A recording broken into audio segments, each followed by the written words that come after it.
Magandang araw po sa inyo, Sir Blair. At sa lahat po ng mga subscriber nyo sa inyong YouTube channel. Naisipan ko pong ipadala ang aking kwento dahil baka merong makarelate sa naging experience ko. Sinadya ko po palang baguhin ang mga pangalan ng mga tauhan sa aking sulat upang bigyan ng proteksyon ang totoo nilang pagkatao. Sa karanasan kong ito ay marami akong aral na natutunan. Dito ko rin po natutunang bumangon matapos ang matinding pagkakadapa. Napatunayan ko na totoo pala na mahirap talaga ang muling bumangon, lalo na kung may tao na pilit kang pinapabagsak.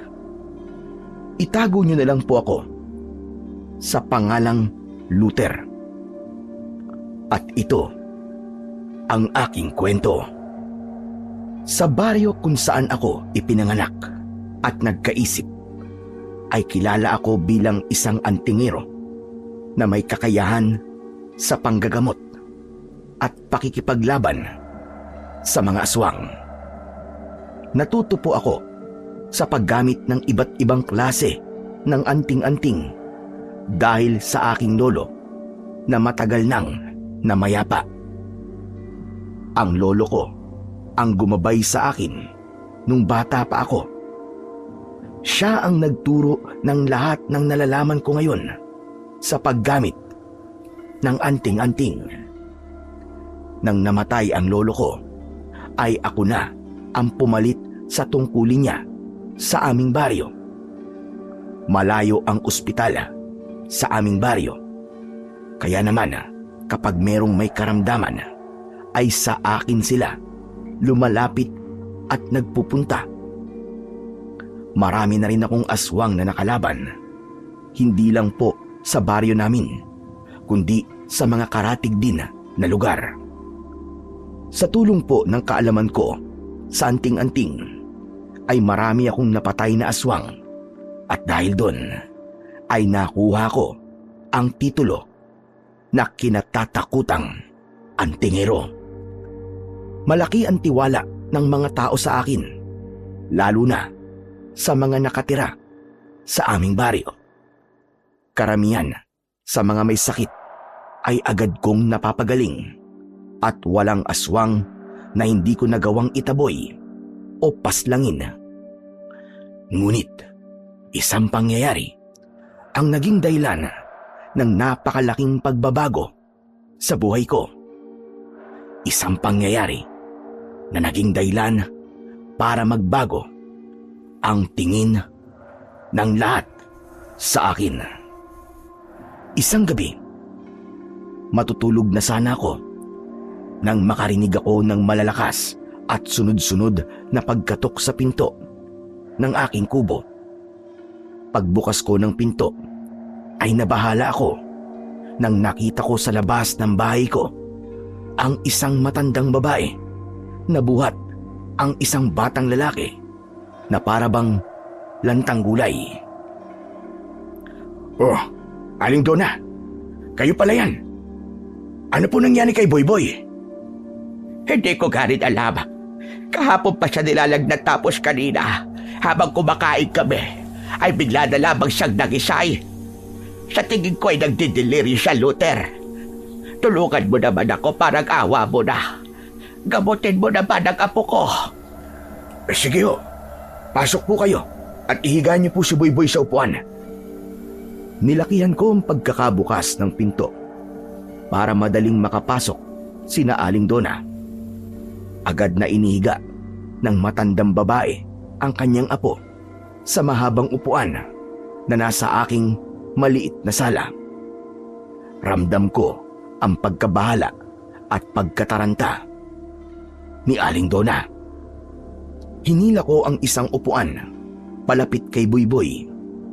Hinawakan ko ang anting-anting na nakasabit sa aking leeg, habang ang isa ko namang kamay ay inilapat ko sa ulo ng bata. Pumikit ako at pinakiramdaman ko kung ano ang sasabihin sa akin ng aking anting-anting. Hindi nagtagal ay ibinukas ko ang aking mga mata at nababahala akong tumingin kay Aling Donna. Tatapatin na kita, Aling Donna. Hindi ko kayang pagalingin si Boyboy. Anong sabi mo? Paano hindi mo siya kayang pagalingin, Luther? Walang sakit na hindi mo kayang gamutin. Kaya huwag kang magbiro ng ganyan sa akin. Nagsasabi po ko ng totoo. Mas makakabuti ho kung sa ospital sa bayan niyo siya dadalhin. Sigurado ko na mas matitignan siya ng maayos na mga doktor doon. Sasamahan ko po kayo kay Kapitan. Meron siya sasakyan na pwedeng magatid sa inyo kay Boyboy doon ho sa ospital. Naririnig mo ba mga sinasabi mo? Aabutin kami na mahigit 1 oras bago makarating sa ospital sa bayan. Maraming pwedeng mangyari sa loob ng 1 oras na yon. Kaya sige na, gamutin mo na ang apo ko, Luther. Pero hindi ko nga po siya kayang gamutin, Aling Donna. Yun po ang sinabi sa akin ng anting-anting ko. Siguro ay hindi niyo po ito alam. Pero may iilan na pong nagpagamot sa akin na kapag hindi ko kayang gamutin, ay sinasabi ko na magtungo sila sa ospital. Hindi mo ba nakikita ang itsura ng apo ko, ha, Luther? Para na siyang patay na humihinga. Hindi ko na kayang dalhin pa siya sa ospital, lalo na't napakalayo nun dito sa atin at wala rin kaming pera. Maawa ka naman, Luther. Gamutin mo na ang apo ko. Pagalingin mo siya. Pasensya na po, Aling Donna. Pero ang tanging tulong na magagawa ko lamang ay ang samahan kayo kay Kapitan para maihatid kayo sa ospital. Tumiim ang bagang ni Aling Donna. Bahagyang naging matalim ang tingin niya sa akin at sa hindi malamang dahilan ay may kilabot akong naramdaman. Luminga siya sa kabuuan ng bahay ko at napansin kong huminto ang tingin niya sa aking papag. Tumangu-tango siya ng maraan at muling bumalik ang tingin niya sa akin. Magulo ang iyong higaan. Ibig sabihin, ay patulog o tulog ka na dumating kami rito ni Boyboy kanina. Ngayon, ay naiintindihan ko na. Teka. Ano pong ibig niyo sabihin? Ayaw mong gamutin ang apo ko kasi gusto mo na matulog. Gusto mo na magpahinga. Na-istorbo ka namin at kaya mo kami pinapaalis. Ay ayaw mong gamutin si Boyboy. At dahil gusto mo nang ipagpatuloy ang pagtulog mo. Aba, hindi naman po totoo yan, Aling Donna. Hindi ko po ipagpapalit ang buhay ng isang tao sa pagpapahinga o pagtulog ko. Kahit na madaling araw pa kayo nagpunta rito, ay haharapin ko pa rin kayo. Hindi po totoo na kaya ko po kayo pinapapunta sa ospital ay dahil mas gusto kong matulog kaysa gamutin si Boyboy. Sinasabi ko lang po sa inyong katotohanan na hindi ko po kayang pagalingin ng inyong apo at mas makakabuti kung sa ospital niyo siya dadalhin. Hindi mo na kailangan magpaliwanag pa at hindi mo na kailangan magsinungaling sa akin. Naiintindihan ko na kailangan mong magpahinga dahil malalim ng gabi. Pasensya ka na, Luther, kung naabala pa namin ang pagtulog mo. Maliho ang iniisip nyo. Kaya ko pong isakripisyo ang lahat, kahit ang buhay ko, basta para sa buhay ng mga tao, lalo na sa mga nakatira rito sa ating baryo. Pero iba po ang sitwasyon ni Boyboy. Kailangan po niya ng medikal na atensyon mula sa mga totoong doktor. Sila po ang may kakayahang malaman kung ano ang totoong nangyayari kay Boyboy at sila rin ang makapagbibigay ng tamang gamutan sa kanya. Kaya nga po ako nag-alok sa inyo na sasamahan ko po kayo kay Kapitan para mas mabilis niyong madadala si Boyboy doon sa ospital. Tama na, Luther. Tama na. Huwag ka na magpaliwanag. Hindi mo na kailangan linisin ang pangalan mo sa akin dahil ngayong gabi ay nakilala ko na kung sino ka talaga. Aling Donna, sandali naman. Maliho kayo ng pagkakaintindi. Tapos sinasabi mo na mahina ang utak ko. Wala ho kung sinasabing ganyan. Sinasabi ko lang po na mali kayo ng pagkakaunawa sa nangyayari ngayon. Alam niyo po, Aling Dona, mas mabuti pang pumunta na tayo ngayon kay Kapitan para madala na sa ospital si Boyboy kesa nag-uusap tayo rito. Nagsasayang lang po tayo ng oras. Hindi na kailangan. Iuuwi ko na lamang ang apo ko sa bahay ko. Ako na ang bahalang gumawa ng paraan para gumaling siya. Pero Aling Dona, doktor po ang kailangan ni Boyboy. Pumayag na po kayong dali natin siya sa ospital. Manahimik ka! Ito ang tatandaan mo, Luther. Hindi ko makakalimutan ang gabing ito. Binago mo ang tingin ko sa iyo. Akala ko ay mabuti kang tao. Pero hindi pala. Mas uunahin mo pa ang magpahinga kaysa ang magligtas ng buhay ng iyong kapwa. Sa bagay, sino ba naman ako at ang apo ko sa baryong ito, hindi ba? Wala ka lamang mapapala sa amin kung tutulungan mo kami. Marahas akong tinabig ni Aling Dona at binuhat niya si Boyboy na wala pa ring malay. Malalaki ang mga hakbang na lumabas siya sa aking bahay. Sinundan ko siya hanggang sa labas ng aking bakuran. Hinawakan ko siya sa braso pero pumiksi siya. Aling Dona naman, makinig po kayo sa akin. Hindi ko po talaga kayang gamutin ang apo nyo. Dali na po natin siya sa ospital. Hindi na. Hindi na ako hihingi ng tulong mula sa iyo kahit kailan. Lumayan mo na nga ako. Wala na akong nagawa, kundi ang hayaan na lamang si Aling Dona na makalayo. Nang sandaling yun, ay labis ang kaba na aking naramdaman. Sinabi kasi ng aking anting-anting na kung hindi magagamot ng tama si Boyboy, ay merong malaking posibilidad na mawala siya. Alam ko na si Boyboy na lamang ang kasama sa buhay ni Aling Dona at kung mawawala pa ang apo niya, ay siguradong masasaktan siya ng sobra.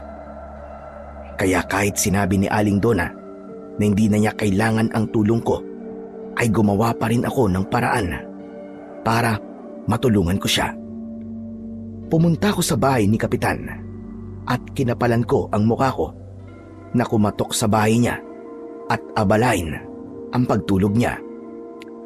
Nang buksan ni Kapitan ang pinto, ay sinabi ko sa kanya ang sitwasyon ni Aling Dona at ni Boyboy. Sinabi ko na baka pwedeng magamit ang owner type jeep niya para madala si Boyboy sa ospital.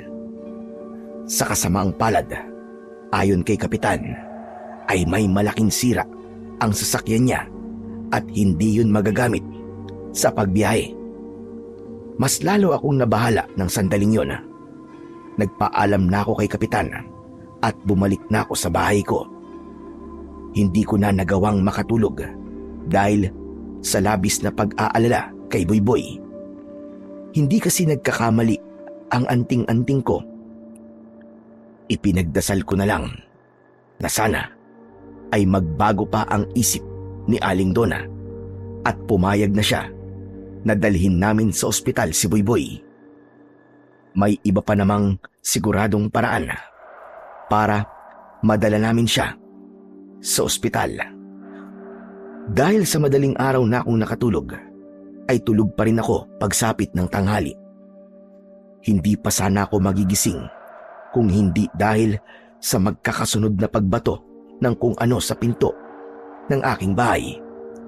Hanggang sa narinig ko ang malakas na pagpalahaw ng iyak ng isang matandang babae na agad kong nakilala na si Aling Dona. Nagmamadali akong bumangon at pagbukas ko ng pinto ay lumipad ang isang bato at tumama yun sa noo ko. Napaaray ako at naramdaman ko ang dugong umagos sa aking muka. Doon ko nakita si Aling Dona sa harapan ng bahay ko habang umiiyak at may hawak na mga bato. Meron ding mga tao na nakatingin sa kanya na tila nagtataka sa nangyayari. Aling Donna, ano pong ginagawa niyo? Wala na siya. Patay na si Boyboy. At ikaw ang siyang pumatay sa kanya. Ano kanyo? Patay na ho si Boyboy. Hindi kita mapapatawad. Alam mong si Boyboy na lang ang kasama ko sa buhay. At para mo na rin akong pinatay sa pagkamatay niya. Kung ginamot mo lang siya kagabi, malamang ay buhay pa sana siya ngayon. Kasama ko pa sana ang aking apo. Pinatay mo si Boyboy. Pinatay mo siya. Hindi po totoo yan. Naging tapat po ko sa inyo na hindi ko siya kayang gamutin. Sinabi ko pa nga po na kailangan madala siya sa ospital. Pero ayaw ninyo. Hindi ako naniniwala sa'yo. Alam ko na kaya-kaya mong pagalingin ang apo ko, pero mas inuna mo pa ang magpahinga. Magaling ka nga gumamit ng anting-anting sa pagkagamot. Pero wala ka pa rin silbi. Ikaw ang pumatay kay Boyboy. Ikaw ang dahilan kung bakit wala na siya ngayon. Hindi kita mapapatawad. Huminahon po kayo, Aling Donna. Alam ko pong magulo ang isip nyo ngayon. Pero gusto ko pong maintindihan nyo na hindi ko talaga kayang pagalingin ang apo nyo. Kaya sinabi ko, nadali na natin siya sa ospital. Hindi na sinagot ni Aling Donna ang sinabi ko na yon. Tumalikod na siya at naglakad hanggang sa makarating siya sa gitna ng daan na nasa gitna ng aming baryo. Pinagtinginan siya ng mga taong nasa labas. Luminga sa paligid si Aling Donna na para bang isa-isa niyang tinitignan ang mga taong naroroon. Kayong lahat! Makinig kayong lahat sa akin! Namatay ang apo ko si Boyboy dahil tumanggi ang hinahangaan niyong si Luther. Nagamutin niya ang aking apo. Kahit nakita niyang nag-aagaw buhay na si Boyboy ay hindi niya man lang ito sinubukang gamutin. Mas gusto niyang dalhin ko si Boyboy sa ospital sa bayan na ilang oras ang layo. Malinaw na tinatamad siyang gamutin ang apo ko dahil oras ng kanyang pamamahinga. Sige nga, sabihin niyo, ganyang uri ba ng antingero ang hinahangaan niyo? Nasaan na ang pangako niya? Natutulungan niya tayo sa paraang alam niya. Kung ginamot lang niya sana si Boyboy, buhay pa sana ang apo ko hanggang ngayon. Si Luther ay isang mamamatay tao. Pinatay niya ang apo ko.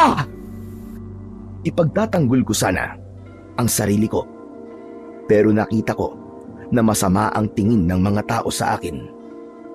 Tila umurong ang dila ko, kaya naman mas pinili kong bumalik sa loob ng aking bahay at agad kong isinarado ang pinto.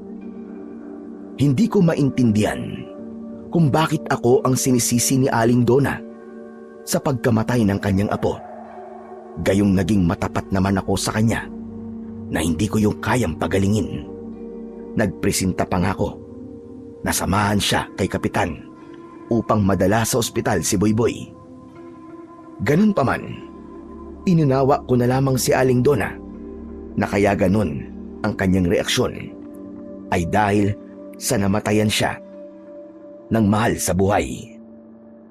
Sa kabila ng galit na ipinakita ni Aling Donna sa akin, ay naisipan ko pa ring magtungo sa bahay niya upang doon ay makiramay. Iilan lamang ang taong naroon at agad kong nakita si Aling Donna na nakatayo sa harapan ng kabaong ni Boyboy.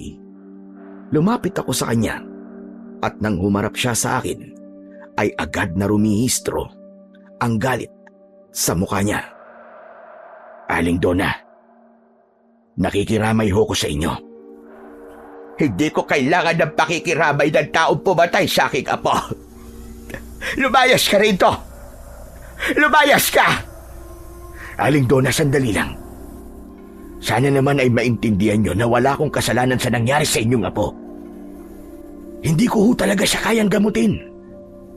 Hindi po ako Diyos na lahat ng sakit ay kaya kong bigyan ng lunas. May limitasyon din po ang aking kakayahan. At ng gabing yun, alam ko na tanging doktor lamang ang makapagpapagaling kay Buyboy. Kung sinunod niyo lamang ako at nadala natin sa ospital si Buyboy, ay baka buhay pa siya ngayon. Anong sinabi mo? Bakit sa tono ng pananalita mo ay parang ako pa ang may kasalanan sa pagkamatay ng apo ko? Alam ko naman na kaya mo siyang pagalingin, pero hindi mo siya ginamot dahil tinatamad ka. Ikaw ang pumatay sa kanya. Kaya sana ay habang buhay kang usigin ng iyong konsensya. Hindi ka sana makatulog tuwing gabi. Naiintindihan ko po kung bakit ho kayo nagagalit. Pero sana ay mahanap ninyo sa inyong puso ang katotohanan na wala akong kasalanan. Alam na alam ko na ang katotohanan at yun na ikaw ang pumatay sa aking si Buyboy.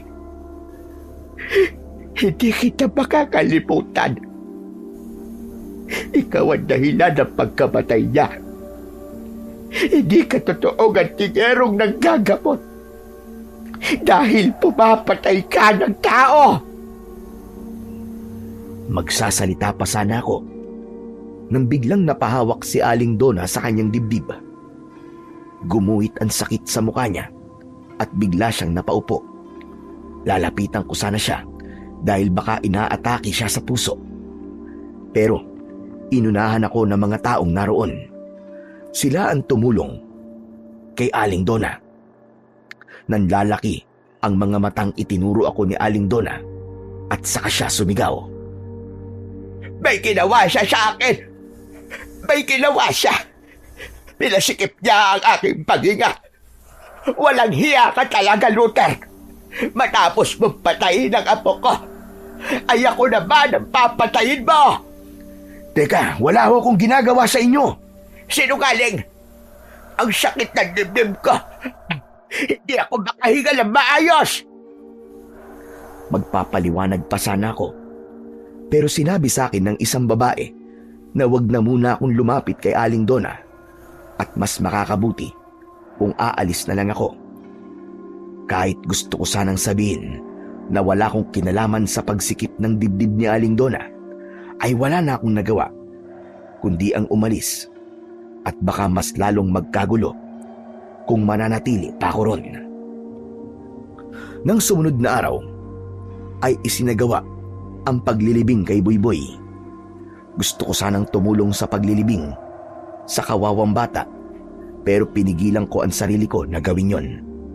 Napagtanto ko na mas makakabuti kung iiwas muna ako kay Aling Donna. Umasa na lang ako na darating ang araw na mapagtatanto niya na wala talaga akong kasalanan sa nangyari sa kanyang apo. Nakita kong dumaan sa harapan ng bahay ko ang kabaong ni Buyboy na buhat-buhat ng dalawang lalaki. Nasa tabi ng kabaong si Aling Donna. Sa likuran naman nila ay ang iilang tao na nakikipaglibing. Nakasilip ako sa bintana kaya kitang-kita ko ang lahat ng nangyayari. Biglang huminto si Aling Donna sa tapat ng bahay ko. Galit na galit siyang sumigaw. Luther! Alam ko nandiyan ka sa loob ng bahay mo at naririnig mo ko. Gusto kong tandaan mo ang lahat ng sasabihin ko. Hindi porke ililibing na ang apo ko, ay kasama na rin maililibing ang kasalanan mo sa kanya. Isinusumpa ko na magbabayad ka ng higit sa kinuha mo sa akin. Isinusumpa ko na wala nang maniniwala sa kakayahan mo. Susundan ka ng kamalasan kahit saan ka magpunta. Hindi ka magiging masaya hanggang sa ikaw ay mamatay. Matapos yun, ay muling naglakad si Aling Donna hanggang sa nakalayo na sila. Kinilabutan ako sa sinabing yun ni Aling Donna. Pakiramdam ko kasi, bawat salitang lumalabas sa bibig niya ay nanunuot sa aking katawan. Nang sandaling yon ay nangamba ako na baka dahil sa mga sinasabi ni Aling Donna tungkol sa akin, ay magalit na rin sa akin ang ibang tao. Baka isipin nila na masama akong tao nang dahil sa pagsisi ni Aling Donna sa akin sa pagkamatay ng kanyang apo. Hindi nga ako nagkamali sa naisip ko na yon dahil ng mga sumunod na araw ay napansin ko ang panlalamig at pag-iwas sa akin ng mga tao sa aming baryo. Dati ay halos araw-araw na merong lumalapit sa akin para magpagamot. Pero ng panahon na yon, kahit isang tao sa isang araw ay wala nang nagpagamot sa akin. Nalaman ko na sa ibang albularyo na nagpapagamot ang mga taong may sakit sa aming baryo. Nakarating din sa akin na takot nang magpagamot sa akin ang mga tao dahil baka raw gawin ko rin ang ginawa kong pagpatay kay Buyboy. Alam ko na patuloy pa rin ipinagkakalat ni Aling Donna na ako ang may kasalanan sa pagkamatay ng kanyang apo. Hindi ko alam kung paano ko ipagtatanggol ang sarili ko. Hindi ko alam kung paano ko lilinisin ang pangalan ko kahit wala naman akong ginawang mali o masama. Naisip ko rin na kung magpapaliwanag ako sa mga tao ay baka mas lalo nilang isipin na meron talaga akong kasalanan. Kaya ang ginawa ko ay nanahimik na lamang ako. Ipinagdasal ko sa Diyos na sana ay dumating ang panahon na mawawala ng kusa ang mga hindi totoong akusasyon sa akin at babalik din sa dati ang lahat. Pero mas lalong lumala ang mga nangyayari habang lumilipas ang mga araw. Tuwing gabi ay merong bumabato sa bahay ko. Meron ding nagsulat sa isang malaking tela na isa kong mamamatay tao at isinabit pa yun sa labas ng aking bahay. Tao lang ako at gaya ng iba ay meron din akong hangganan. Hindi ko kayang magtiis habang buhay sa mga ginagawa ng mga tao sa akin sa aming baryo. Kaya doon ko na binitiwan ang isang mabigat na desisyon. Pinili kong umalis na lamang sa aming baryo at lumipat sa ibang lugar para makapagsimula ako ng bagong buhay. Napadpad ako sa isang malayong baryo. Siniguro ko na walang kahit isang nakakakilala sa akin sa lugar na yon upang mapanindigan ko ang aking pagsisimula. Napansin ko ang katahimikan sa baryong yon. Halos kagaya rin yon ng baryo kung saan ako nanggaling. Puro kubo ang mga bahay at malayo rin sa kabiasnan. Ang karaniwang ikinabubuhay ng mga tao roon ay pagtatanim. Doon ko na nakilala si Lolo Marsing, isang matandang lalaki na mabilis kong nakagaanan ng loob. Noong naghahanap ako ng matitirhan sa baring yun, ay agad niyang pinagamit sa akin ang kubo na nakatayo sa taniman niya ng mga gulay. Nagtrabaho din ako sa gulayan niya. Nang panahon na yon, nangako ako sa akin sarili. Nakakalimutan ko na ang aking nakaraan, pati na rin ang pagiging antingero ko. Isang umaga, maaga akong nagising. Matapos kong mag-almusal, ay agad akong nagtungo sa taniman ng mga gulay para magtanim. Sa gitna ng aking ginagawa, ay lumapit si Lolo Marsing sa akin. Oh, Luther! Bakit ikaw ang gumagawa niyan? Hindi ba araw ng pahinga mo ngayon? Ayos lang ho. Wala rin naman po akong gagawin sa maghapon. Kaya mas mabuting tulungan ko na lamang po kayo sa mga gawain ho dito. Ay nako, masyado ka talagang masipag. Hindi magandang ganyan. Dapat, kapag araw ng pahinga, ay ilaan mo ang araw na yon sa iyong sarili. Magpahinga ka. Mamasyal ka dun sa bayan. O kaya ay maglakad-lakad ka dito sa baryo natin. At baka makakilala ka ng dalagang mapapangasawa mo. Kayo talaga, Lolo Marsing, oh. Wala pa po sa isip kong pag-asawa. Saka na po yan, kapag meron na po akong maayos na trabaho at kita. Mahirap pong bumuo ng pamilya kapag wala akong pera. Diyos ko, mangyayari pa kaya yon? Hindi ka naman yayaman sa pagtatrabaho mo sa akin dito. Aba, hindi ba'y 40 ka na? Dapat sa edad mong yan ay may asawa ka na at mga anak. Bay ako nga, kung di mo na itatanong, 18 ako nang magkaroon ng anak. Kaya pagkaedad ko ng 30, 5 na kagad ang mga anak ko. Ang dami niyo po palang anak, Lolo Marsing. Pero nasa na po sila? Bakit kahit isa po ay hindi niyo po kasama sa bahay niyo? Mangyaring nang namatay kasi ang kanilang ina at nagawa ko na silang patapusin ang pag-aaral, ay isa-isa silang umalis. Merong nagpunta doon sa Maynila at meron ding mga nasa ibang bansa. Lahat sila ay buwan-buwan na nagpapadala ng pera sa akin. 5 po ang anak niyo. Tapos lahat po sila ay nagpapadala ng pera buwan-buwan.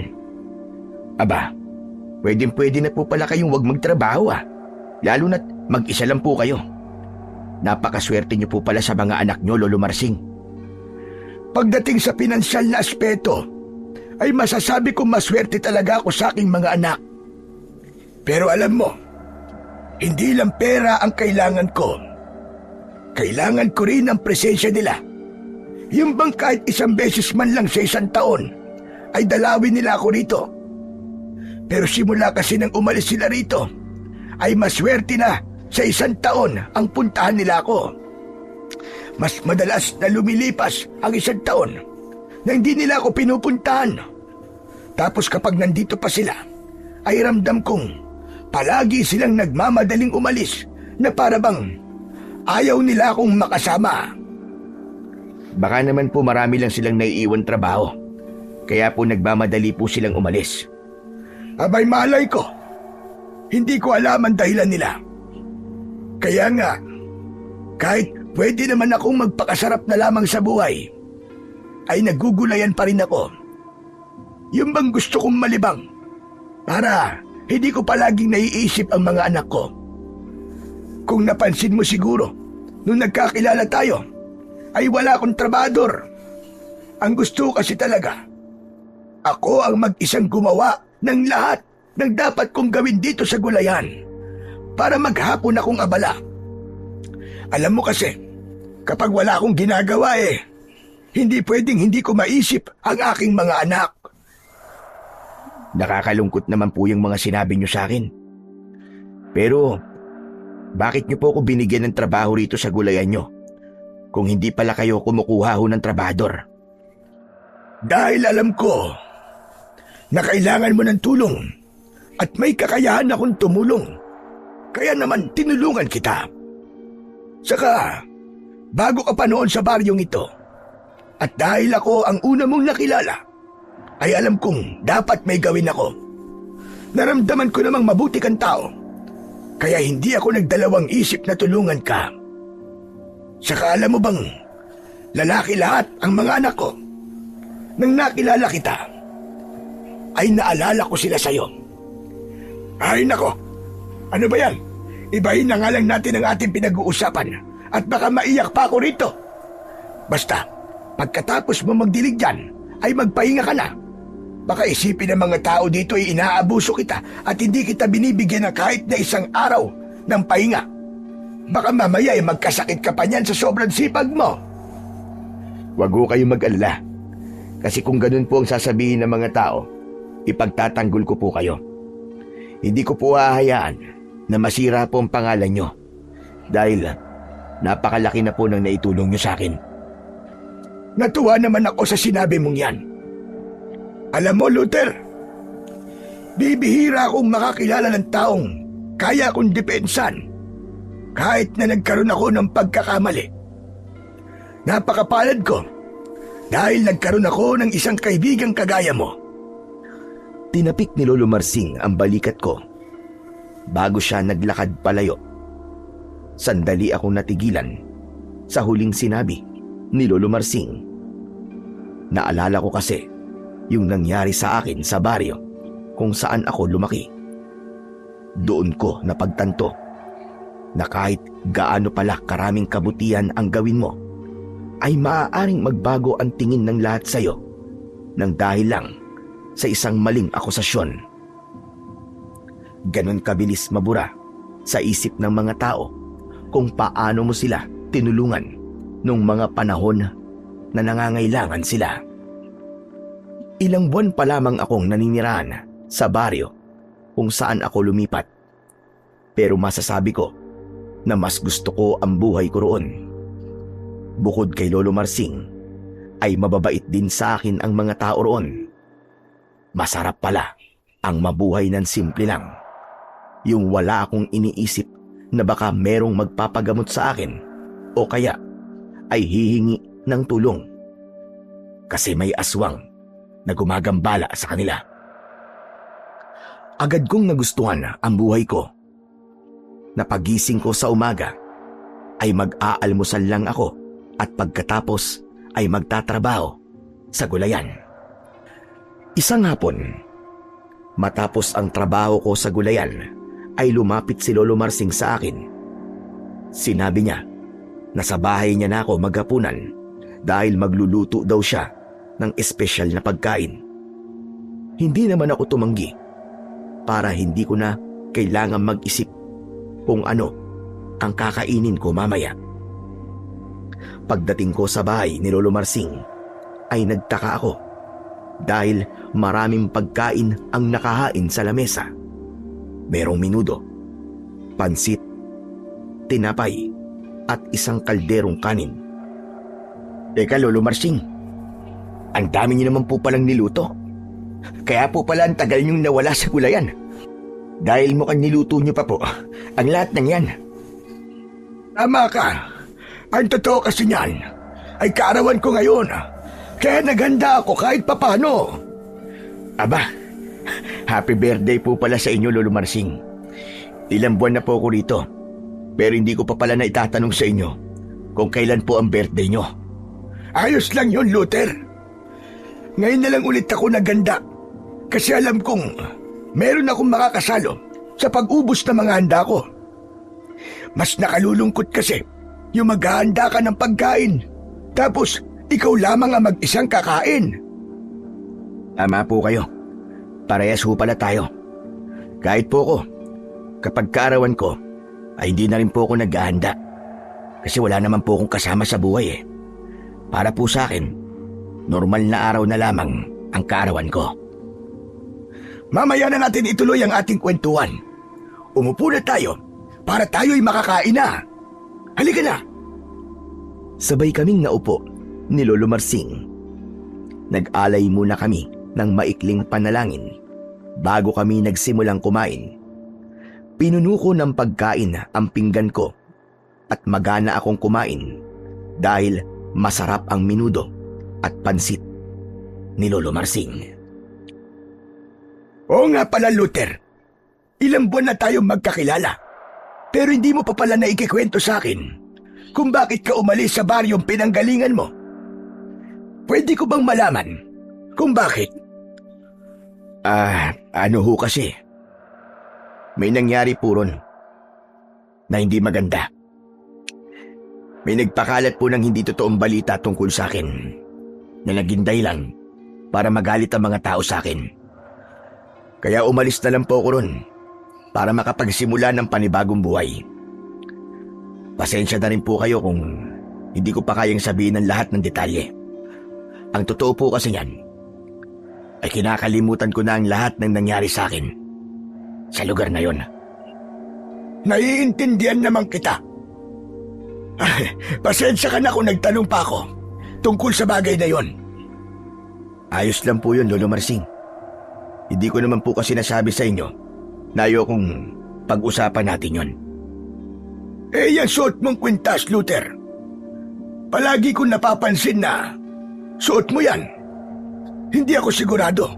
Pero, isa ba yung anting-anting? Ito po ba? Hindi po ito anting-anting. Normal na kwintas lang po ito. Yumuko ako at itinuloy ang aking pagkain upang hindi maramdaman ni Lolo Marsing na nagsisinungaling ako sa kanya. Kahit sinabi ko sa sarili ko, natatalikuran ko na ang pagiging antingero, ay hindi ko pa rin kayang hubarin ang kwintas na yon dahil yun ang unang anting-anting na ipinamana pa sa akin ng lolo ko. Pakiramdam ko, kapag suot ko yon, ay kasama ko pa rin siya. Dala ko naman ang iba ko pang anting-anting, pero lahat ng yon ay nakatago na.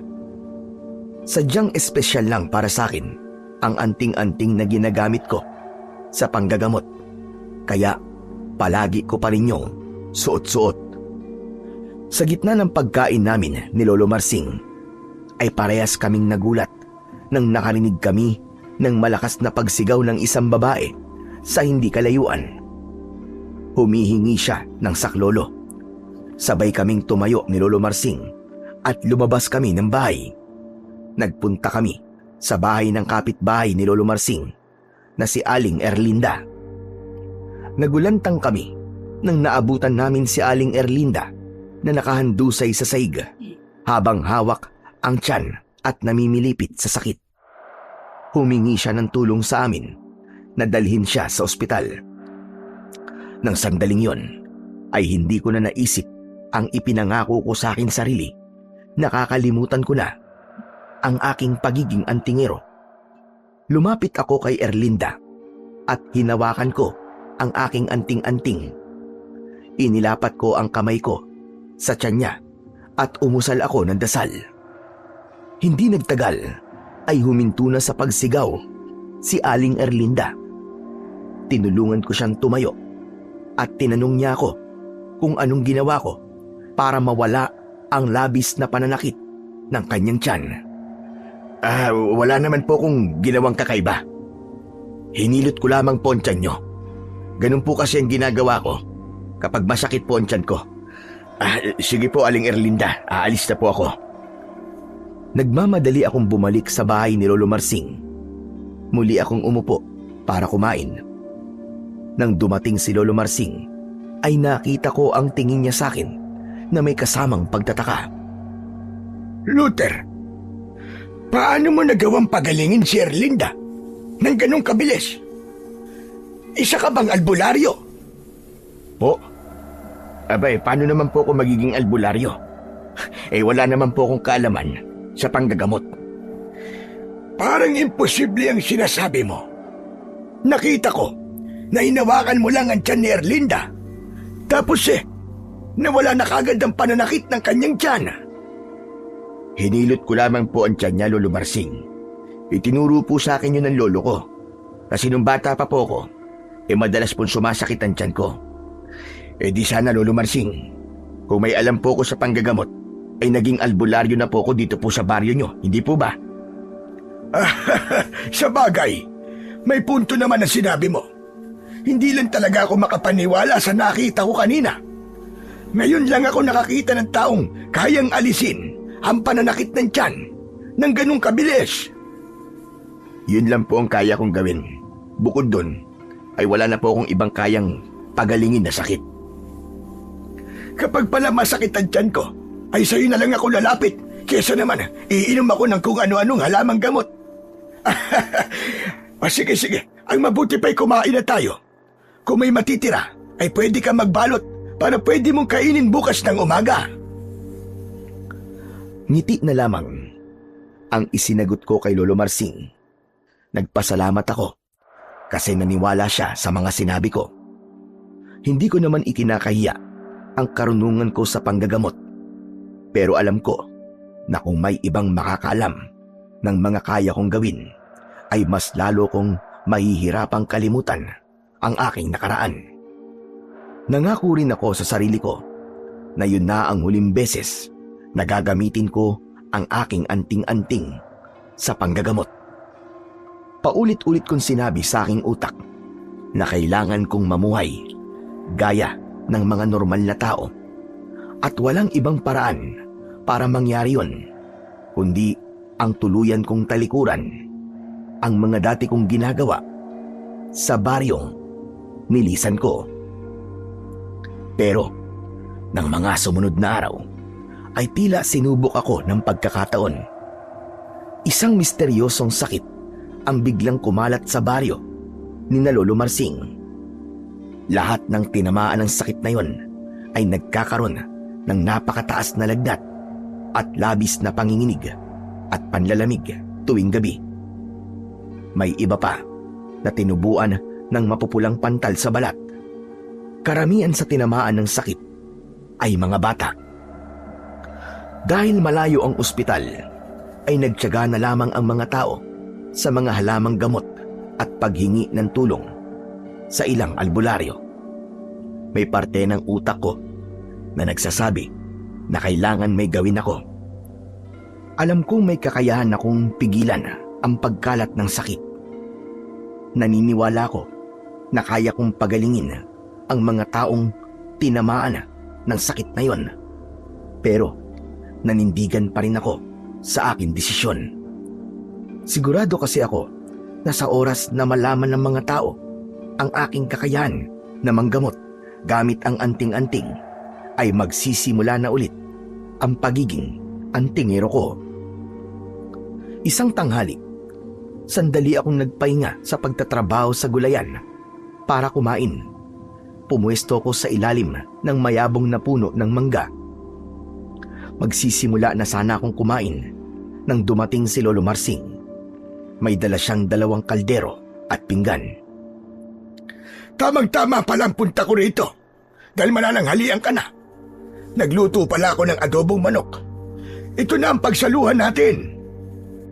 Ayos na ayos Lolo Marsing. Di hamak po na mas masarap po yan kaysa po dito sa ulam ko na itlog na maalat at kamatis. Bakit yan lang ang ulam mo? Hindi ba't sumahod ka noong nakaraang linggo? Naubos na ba kagad ang pera mo? Oo Nagpapagawa po kasi ako ng pawid kay Aling Maria. Nabubulok na po kasi yung bubong ng kubo ninyo rito sa taniman ho. Kailangan na pong mapalitan yon bago dumating ang tag-ulan. Bakit hindi mo sinabi sa akin? Para ako nang nagpagawa. Ako nagmamay-ari ng kubong tinitiran mo. Kaya dapat ay ako magpapagawa kung merong sira roon. Tignan mo. At nagastos mo patuloy ang sahod mo sa pagpapagawa ng pawid. Nakakahiya naman po sa inyo Libre nyo na nga po akong pinapatira roon. Kaya kung meron pong dapat na ayusin, ay ako po ang dapat po na gumastos. Sa ngayon, sige. Hayaan mo na kita sa desisyon mo na yan. Pero sa susunod, kung may dapat ayusin sa kubo na tinutuluyan mo, ay magsabi ka lang sa akin at ako na ang bahala. Saka kung wala ka ng pera, ay huwag kang mahihiyang magsabi sa akin at pwede kitang pautangin o pabalihin. Maraming salamat po Lolo Marsing. Talaga hong napakaswerte ko dahil nakilala ko po kayo. Grabe, sobrang bait niyo po. Mabait ka rin naman kasi. Kaya dapat lang nasuklian ko ang kabaitan na binibigay mo. Teka, maiba ko. Parang araw-araw yata ay merong nadadagdag sa mga may sakit dito sa ating baryo. Nakakaawa nga yung mga bata kasi sila ang parang pinupuntirya ng pesting sakit na iyon. Kaya nga po nakakaawa na po lalo nga po mga bata. Mahina pa po kasi ang resistensya nila. Kaya madali po silang kapitan ng sakit. Kung bakit ba naman kasi walang magaling na albularyo o manggagamot dito sa atin? Di sana, meron kagad tayo natatakbuhan kapag meron tayong nararamdamang hindi maganda. Napakalayo naman kasi ng ospital dito. Malaking tulong din kasi ang mga tradisyonal na manggagamot sa mga baryong kagaya nito. Dahil halos lahat ng nakatira rito ay walang pera na pambayad sa ospital. Tama ho kayo Lolo Marsing. Malaking tulong talaga ang mga albularyo. mas madali po silang lapitan. Doon ba sa lugar na pinanggalingan mo? Meron ba roong magaling na manggagamot? Abay, meron ho. Talaga? Mahusay ba siya? Sa tingin ko, mahusay naman po siya. Marami po kasi nagpapagamot sa kanya. Saka siya po ang takbuhan namin kapag meron po kaming mga sakit. Bukod pa ron, nakikipaglaban din po siya sa mga aswang. May ginagamit po siyang mga anting-anting sa panggagamot at paglaban po sa mga kampo ng kadiliman. Aba, napakaswerte naman pala ng lugar na pinanggalingan mo dahil merong ganong taong naninirahan doon. Hindi ba ang tawag sa mga ganon antingero? Tama ba ako? Opo, ganun nga po ang tawag sa kanya, antingero. Ay nako, sana ay may ganon din dito sa baryo natin. Bukod sa manggagamot na, ay kaya pang makipaglaban sa mga aswang. Hindi na lang ako sumagot sa sinabing yun ni Lolo Marsing dahil siguradong hahaba pa ang pag-uusap namin tungkol sa antingero. Ang totoo, nadulas lang ako sa mga sinabi ko hanggang sa nagtuloy-tuloy na ang aking pagsasalita. At habang pinagsasaluhan namin ang masarap na pananghalian, ay naramdaman ko na may parte ng pagkatao ko ang tila nag-uudyok sa akin na bumalik na ako sa pagiging antingero upang matulungan ko ang mga taong may sakit sa baryong yon. Matapos ang naging pag-uusap namin na yon ni Lolo Marsing, ay nagkaroon ako ng pagdadalawang isip kung dapat na ba akong bumalik sa pagiging antingero upang tulungan ang mga tao sa lugar na yon. Pinag-isipan ko yon ng ilang araw pero hindi pa rin ako makapagdesisyon kung ano ba ang dapat kong gawin. Hanggang isang umaga, magkasama kaming nagtungo ni Lolo Marsing sa palengke dahil nakiusap siya sa akin kung maaari ko ba siyang tulungan sa pagdadala ng mga bibilhin niya. Pagkatapos naming mamalengke, ay naglakad na kami pauwi. Isang bayong ang bitbit ni Lolo Marsing, habang dalawa naman ang sa akin. Napahinto kami nang makita namin ng isang tagpo na nakakawasak ng puso. Isang babae ang karga ng kanyang anak na lalaki na tila wala ng buhay. Humihingi ng saklolo ang babae sa mga tao dahil aniya ay hindi na humihinga ang kanyang anak. Hindi ko napigilan ang mapaluha sa aking nakita. Pakiramdam ko ay unti-unting dinurog ang puso ko. Bumalik sa alaala ko ang gabing dinala ni Aling Donna ang apo niya sa bahay ko. Naisip ko na meron sana akong magagawa para iligtas ang buhay ng batang yon kung kumilos lang ako. Nakakaawa naman. Napakabata pa niya para mawala. Talagang hindi na magandang nangyayari rito sa baryo natin. Bakit kasi parang walang ginagawa ang gobyerno para matulungan ng mga may sakit dito? Teka sandali. Ayos ka lang ba, Luther? Bakit ka umiiyak? Ano ho kasi? Naaawa lang po ako sa bata.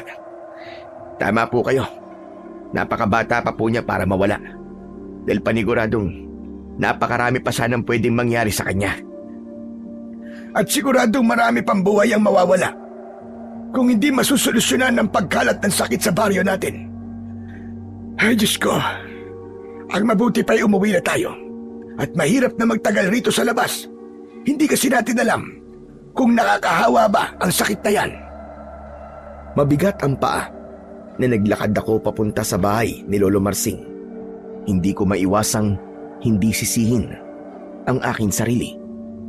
May kakayahan naman akong tumulong, pero mas nagpadala ako sa takot ko na baka kapag bumalik ako sa pagiging antingero ay maulit yung nangyari sa akin sa baryong iniwanan ko. Nang nakarating na kami ni Lolo Marsing sa bahay niya, ay dinala ko ang mga bayong sa kusina. Salamat nga pala sa pagtulong sa akin, Luther. Kunin mo yung 5 kilo ng bigas dyan, sa bayong. Sa'yo na yan. Lolo Marsing, ano kasi, kailangan ho na may gawin na ako ngayon. Oo nga pala. May mga gagawin ka pa pala sa gulayan. Hayaan mo. At susunod ako sa'yo ron. Aayusin ko lang itong mga pinamili natin.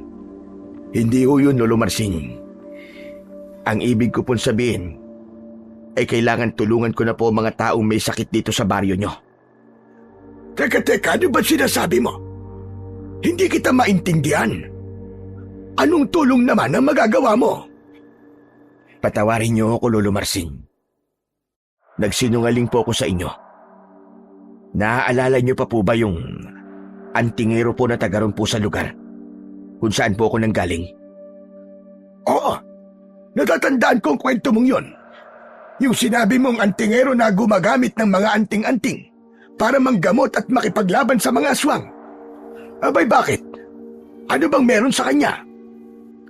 Lolo Marsing, ang totoo po niyan, ako po ang antingerong yon. Anong sinabi mo? Ikaw? Isang antingero? Opo, Lolo Marsing. Ito pong suot kong kwintas, ang anting-anting na ginagamit ko para manggamot. Ito rin po ang ginamit ko para pagalingin ang pananakit ng tiyan ni Aling Erlinda. Patawad po kung nagsinungaling ako sa inyo. Patawarin ka ng Diyos. Bakit hindi mo kagad sinabi sa akin yan? Mangyaring, nang umalis po kasi ako sa lugar namin, ay nangako po ko na tatalikuran ko na po ang pagiging antingero, lalong-lalo na po ang panggagamot. Natakot po ko na baka maulit yung nangyari sa akin sa nakaraan ko kapag binalikan ko po ang ganong gawain. Diyos ko, totally umamin ka na rin sa akin kung sino ka ban talaga. Baka pwede mo na rin sabihin sa akin kung ano ang dahilan ng takot mo na yan. May isang matandang babae po kasi ang nagdala sa akin ng apo niya na may sakit. Napag-alaman ko po na hindi ko kayang pagalingin ng apo niya. Kaya sinabi ko na mas makakabuti kung dadalhin namin ang kanyang apo sa ospital. Pero pinag-isipan niya pa po ako ng masama. Sinabi niya na tinatamad lamang akong gamutin ang kanyang apo. Kaya nang mamatay ang apo niya, sinisi niya ako. Ipinagkalat niya pa ako sa iba na ako ang pumatay sa kanyang apo. Ilang taon ko pong inalagaan ang aking pangalan sa aming lugar. At hindi ko po akalain nang dahil lang sa isang maling akusasyon ay masisira ako sa lahat. Nagalit po ang mga tao sa akin at kinalimutan nila ang ilang taon na nagsilbi ako sa kanila at tumulong sa kanila. Itinuring nila ako na parang isang napakalaking salot at kriminal. Kaya naman, nagdesisyon akong umalis sa aming lugar at maghanap ng lugar kung saan ako pwedeng magsimula ng panibagong buhay. Ngayon ay naiintindihan ko na. Kaya hindi talaga ako naniwala na nagawa mong pagalingin si Erlinda noon. Nang dahil lang sa paghilot sa kanyang tiyan. Alam ko kasi na ilang taon nang iniinda ni Erlinda ang pananakit ng kanyang tiyan. At nakausap ko siya nung isang araw. Sinabi niya sa akin na simula nang haplusin mo ang tiyan niya, ay hindi na yun sumakit kahit kaunti. Na para daw bang may kasamang himala ang iyong mga kamay. Ito pong anting-anting ko ang dahilan ng paggaling niya. Ipinamana pa po ito sa akin nang namaya pa ako pong lolo. Kung ganun, kaya mo bang pagalingin ang mga may sakit dito sa atin? Baka ikaw na ang pag-asang hinihintay naming lahat. Sa tingin ko po, ay kaya ko silang pagalingin. Pero Lolo Marsing, natatakot po ako. Pwede ko naman silang gamutin. At alam ko nang kasunod na mangyayari ay makikilala ako ulit bilang isang antingero na nanggagamot. Natatakot po ako na baka kapag may nakita silang hindi maganda sa akin, ay husgahan nila ako kagad at kailangan ko na namang umalis para maghanap ng ibang lugar kung saan ako magsisimula ng panibago kong buhay. Naiintindihan ko kung bakit natatakot ka, Luther. Kung ako nakaranas sa mga nangyari sa'yo, ay mas pipiliin ko rin ang umalis sa lugar na yon. Mahirap mabuhay kapag lahat ng tao ay masama ang tingin sa iyo at masakit kapag nawala ang tiwala sa iyo nang dahil lang sa isang maling paratang. Pero ang lugar nyo ay iba sa lugar na ito. Maaaring hindi mangyari sa iyo rito ang nangyari sa iyo sa lugar nyo, Luther. Kailangan namin ng tulong mo. Huwag kang mag-alala. Kung sakaling mangyari ang kinatatakutan mo, ay nandito ako para ipagtanggol ka. Hindi ko hahayaan na masirang muli ang pangalan mo nang dahil sa maling akusasyon sa iyo. Dahil kilala kita at alam kong isa kang mabuting tao. Panahon na para muli mong ilabas ang pagiging antingero mo. May dahilan kung bakit sa lugar na ito ka napunta. Tinapik ni Lolo Marsing ang balikat ko at ngumiti siya nang magtama ang aming mga mata. Nang dahil sa mga sinabi niya, ay tuluyang nawala ang pag-aalinlangan ko. Napagtanto ko na tama si Lolo Marsing. May dahilan kung bakit ako nasa lugar nila. At yun ay upang tuluyan ng tapusin ang sakit na kumakalat at nagpapahirap sa napakaraming tao. Sinuportahan ako ni Lolo Marsing sa mga dapat kong gawin. Sinamahan niya ako sa kapitan ng baryong yon para sabihin ang aking kakayahan na magpagaling ng mga may sakit. Nung una ay nagbahay-bahay kami para puntahan ang mga taong tinamaan ng misteryosong sakit at ginamit ko ang aking anting-anting at kakayahan sa panggagamot. Pero dahil sa dami ng may sakit ay kulang ang isang araw para magamot ko silang lahat. Isang araw lamang ang lumipas ay nabalitaan ko na gumaling na ang mga taong ginamot ko. Tuwang-tuwa na ibinalita yun sa akin ni Lolo Marsing. Luther! Luther! Napakagandang balita! Alam mo bang lahat ng taong ginamot mo ay bumuti na ang pakiramdam? May ilan akong nakausap sa mga ginamot mo nung nakaraang araw at nagpapasalamat sila sa iyo ng sobra. Napakagandang balita nga po niyan. Masaya po ako na nakatulong po ako sa kanila. Totoo nga na napakahusay mong antingero at manggagamot. Ngayon lang ako nakakilala ng kagaya mo, Luther. Lahat po ng kaalaman na meron ako ngayon ay utang ko po sa aking lolo. Kung hindi po siya naging matyaga sa pagtuturo sa akin, ay wala po akong ganitong kakayahan. Maraming salamat din sa iyong lolo. Salamat dahil pinalaki ka niya ng maganda at maayos. Maraming salamat din po sa inyo kasi kayo po ang dahilan kung bakit ako bumalik sa panggagamot. Kung hindi po dahil sa mga sinabi niyo sa akin, ay hindi ko po mapagtatanto na kahit na anong gawin kong pagtakas, ay hindi ko matatakasan ang aking tungkulin. Masaya po akong makatulong dito sa baryo po ninyo, Lolo Marsing. Baryo natin, Luther. Baryo natin. Parte ka na ng komunidad dito. Magsasalita pa sana ako nang may biglang dumating na babae. May kasamang 2 bata. Sinabi niya na nabalitaan niya na nagpagaling ako ng mga may sakit at nakiusap siya na pagalingin ko rin ang mga anak niya. Walang pagdadalawang isip na pumayag ako at agad kong sinimulan ang panggagamot sa 2 bata gamit ang aking anting-anting. Hindi pa roon natapos ang aking panggagamot. Dahil sa araw na yon ay marami pang nagpunta sa bahay ni Lolo Marsing para magpagamot sa akin. Malugod ko naman silang tinulungan at muli kong naramdaman ang saya kapag meron akong natutulungan gamit ang aking pagiging antingero. Sa mga sumunod na araw ay naging abala ko sa panggagamot sa mga may sakit.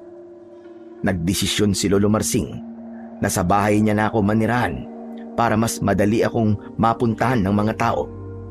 Medyo malayo kasi yung kubo kung saan ako nakatira at mahihirapan ang mga taong puntahan ako, lalo na yung mga may sakit. Isang linggo kong walang tigil na nanggagamot, pero kahit katiting na pagod ay wala kong naramdaman. Aminado ko na namiss ko ang makatulong sa ganung paraan. At sa kabila ng lahat ay hindi ako naningil kahit piso. Kahit may ilan na gustong magbayad ay tinanggihan ko yon. Pero may ilan na nagbigay ng prutas, gulay at karne na tinanggap ko naman. Isang gabi, habang naghahaponan kami ni Lolo Marsing, ay napansin kong nakatingin si Lolo Marsing sa mga nakatambak na prutas at gulay sa may sala. Mukhang ilang araw nating hindi po problemahin ang pang-ulam natin.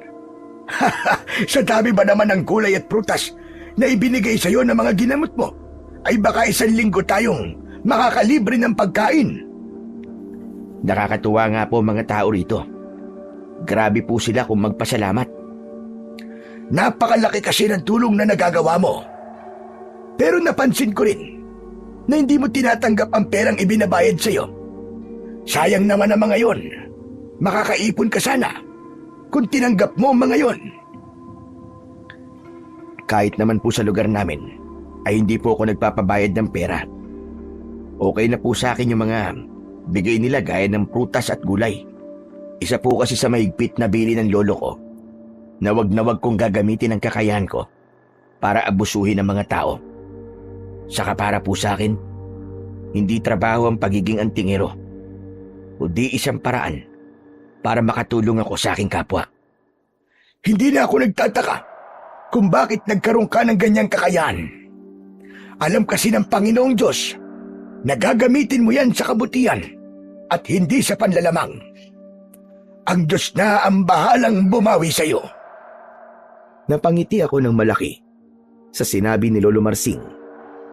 Nang sandaling yon ay naalala ko ang isa sa mga sinabi sa akin noon ni Aling Donna na kahit saan ako magpunta ay hindi ako magiging masaya. Ang totoo ay dumiin sa utak ko ang sumpang yon ni Aling Donna, kaya nagkaroon din ako ng matinding takot na bumalik ako sa pagiging antingero. Pero dahil sa mga nangyayari sa akin sa baryong nilipatan ko, ay napagtanto ko na wala naman pala akong dapat katakutan at walang bisa ang sumpang yon ni Aling Donna. Ilang araw pa akong nagpatuloy sa panggagamot sa mga tinamaan ng misteryosong sakit hanggang sa wala nang natirang may sakit. Labis ang kasiyahan ko dahil muli kong nagamit ang aking kakayahan sa kabutihan at pagtulong sa aking kapwa. Nagkaroon ng pagtitipon sa plaza ang lahat at doon na isang programa ang kanilang ginawa bilang pasasalamat sa akin.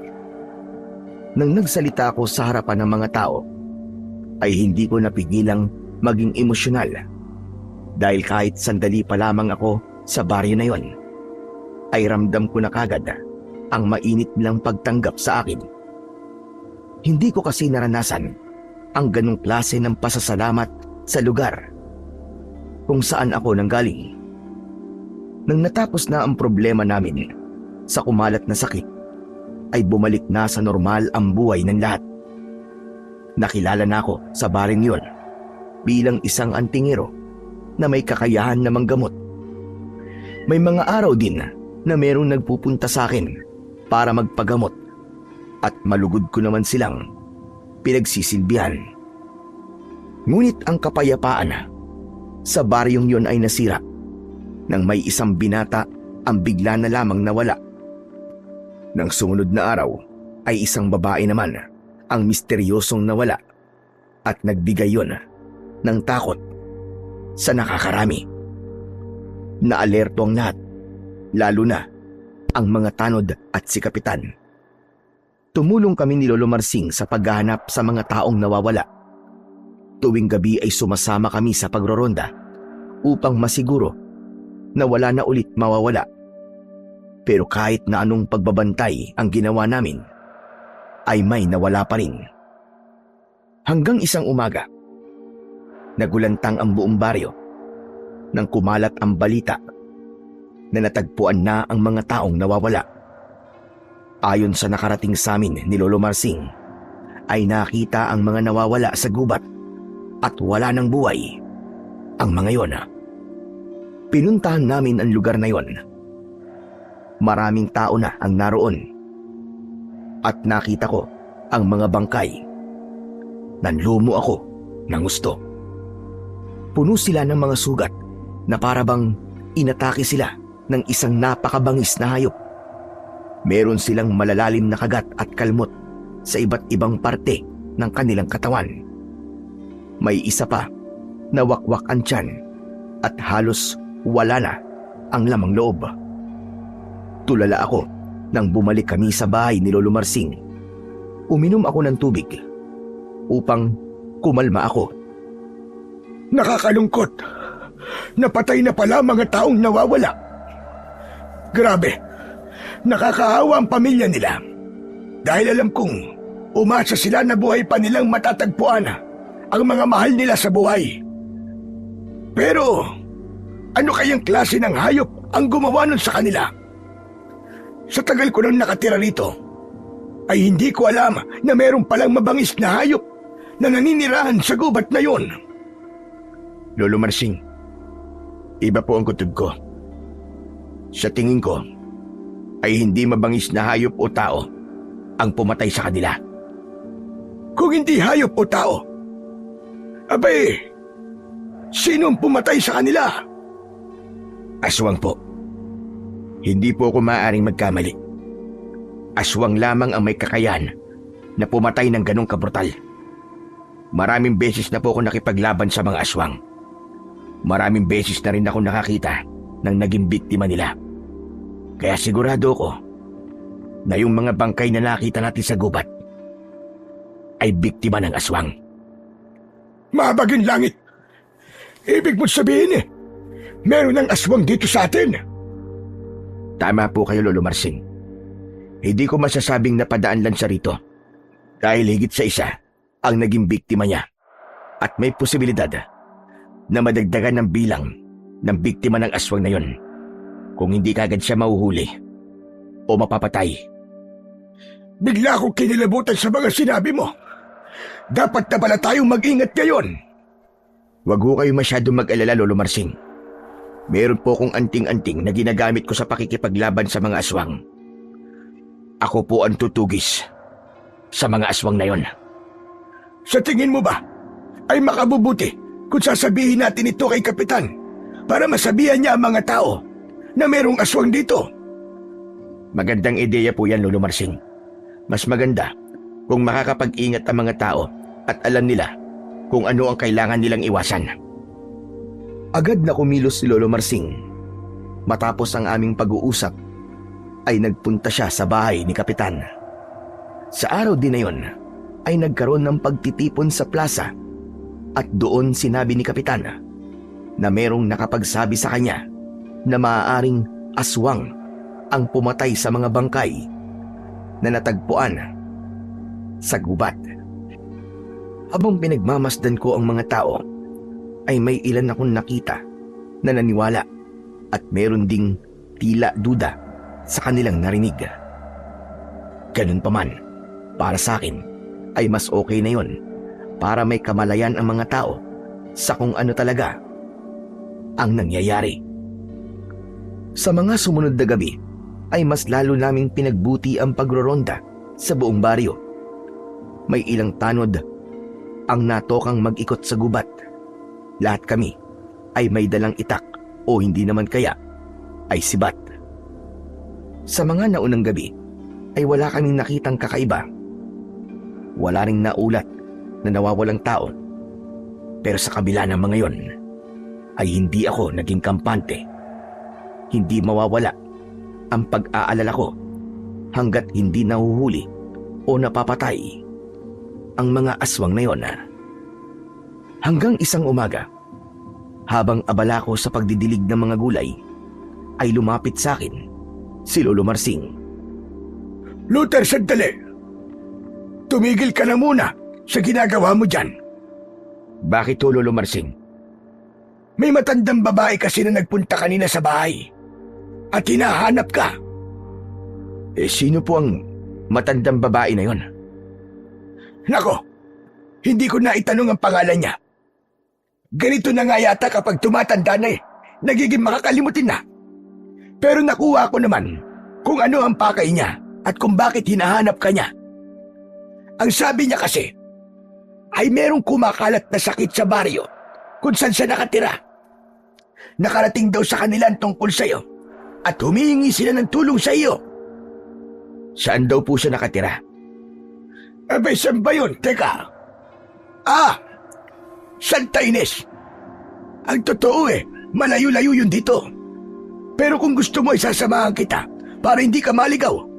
Mas makabubuti kung ngayon na tayo aalis dahil paniguradong aabutin tayo ng gabi bago tayo makabalik dito. Kung ganun ho umalis na po tayo ngayon. Mabilis akong naligo at nagpalit ng damit. Pagkatapos ay umalis na kagad kami ni Lolo Marsing. Naglakad kami palabas ng baryo hanggang sa makarating kami sa isang lumang kalsada. Doon kami naghintay ng jeep na maghahatid sa amin sa Santa Ines. Napakahirap talagang manirahan sa ganitong klase ng lugar. Alam mo ba, nabihira ang jeep na dumaan dito. Kaya paniguradong matatagalan ang ating paghihintay bago tayo makasakay. Ganito rin po sa baryong pinanggalingan ko. Malayo rin po yun sa Kabayasnan. Mas maganda po sana kung gumagawa ng paraan ng gobyerno para maging mabilis o madali ang pagpunta ng mga tao na nakatira sa liblib na baryo. Napakahirap po talaga kapag walang malapit na ospital sa isang lugar. Sinabi mo pa, hindi naman pwedeng lahat ay iasa sa mga albularyo, lalo na't hindi naman lahat ng sakit ay kaya niyong pagalingin. Tama ba ako? Tama ho kayo, Lolo Marsing. Kagaya na lang po nung batang naikwento ko po sa inyo noon. Yung namatay kasi hindi ko po kayang gamutin. Huwag na natin pag-usapan ng bagay na yan at baka malungkot ka na naman. Basta sa baryo natin ay nakikita namin ang ginagawa mo, Luther. Napakaswerte nga namin dahil sa baryo ka namin napadpad. Maraming salamat po, Lolo Marsing. Napakasarap pong marinig ang mga ganyang salita matapos ang lahat ng mga pinagdaanan ko. Napakasaya ko na nakahanap ako ng bagong tahanan. Sa totoo lang po, nung umalis ako sa baryo namin, ay inisip ko na puro kamalasan ang mangyayari sa akin. Alam mo, Luther, kung totoong may kasalanan ka, dapat ay kamalasan talaga ang puros mangyayari sa'yo.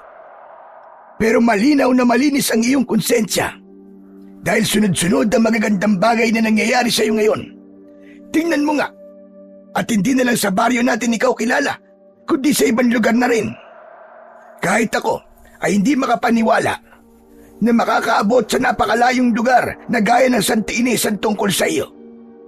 O ayan na, may paparating ng jeep. Salamat naman sa Diyos at makakasakay na tayo. Pinara ni Lolo Marsing ang jeep at nang huminto yun sa harapan namin, ay agad kaming sumakay. Naging mahaba ang aming paglalakbay. Inabot ng halos 1 oras ang biyahe namin sa pagsakay sa jeep. Akala ko, pagbaba namin ay naroon na ang Santa Ines. Pero hindi pa pala. Kailangan pa naming sumakay ng tricycle papunta sa mismong bayan ng Santa Ines. Inabot uli kami ng halos 1 oras sa paghihintay ng tricycle at kalahating oras bago kami nakarating ng Santa Ines. Nagtanong kami sa mga taong naroon kung saan namin makakausap ang kapitan ng kanilang lugar. Mabilis namang naituro sa amin kung nasaan ang kanilang kapitan. Pero nang kausapin namin ang kapitan ng Santa Ines tungkol sa kumakalat na sakit, doon ay sinabi niya na walang kumakalat na sakit sa baryo nila. Ayon sa kanya, ay hindi totoo ang nakarating na balita sa amin. Nang masiguro naming nagsasabi ng totoo ang kapitan, ay wala na kaming nagawa ni Lolo Marsing kundi ang magdesisyong bumalik sa baryo namin. Pero dahil tanghali na, at parehas kaming gutom, ay dumaan muna kami sa isang maliit na karinderya para kumain. Habang kumakain, ay hindi napigilan ni Lolo Marsing na ilabas ang kanyang inis.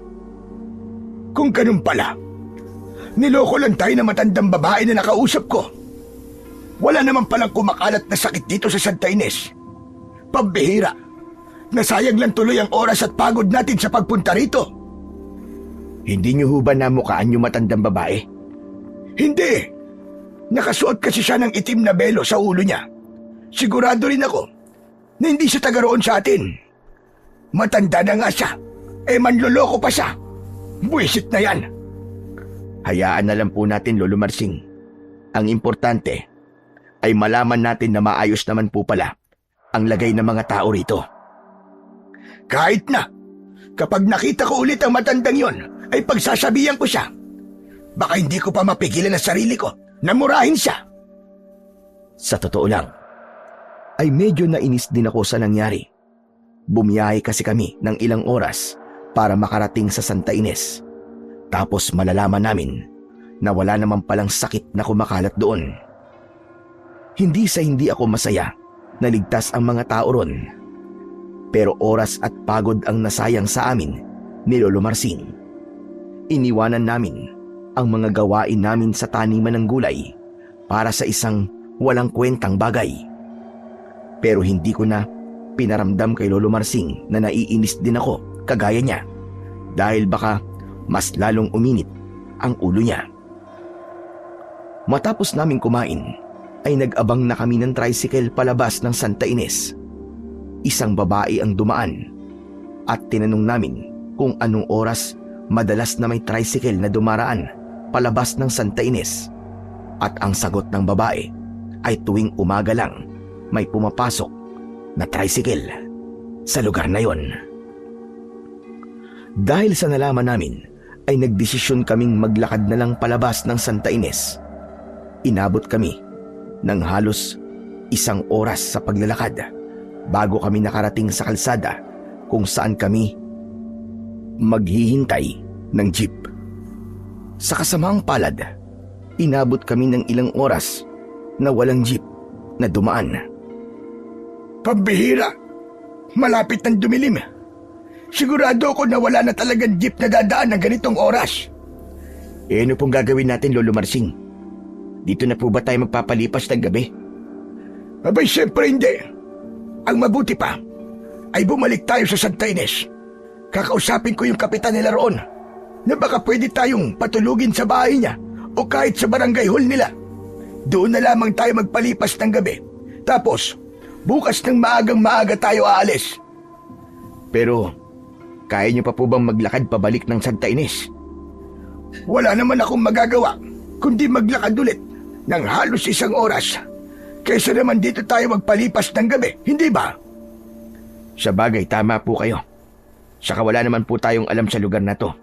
Hindi natin alam ang panganib na pwedeng mangyari sa atin kapag inabutan tayo ng dilim dito.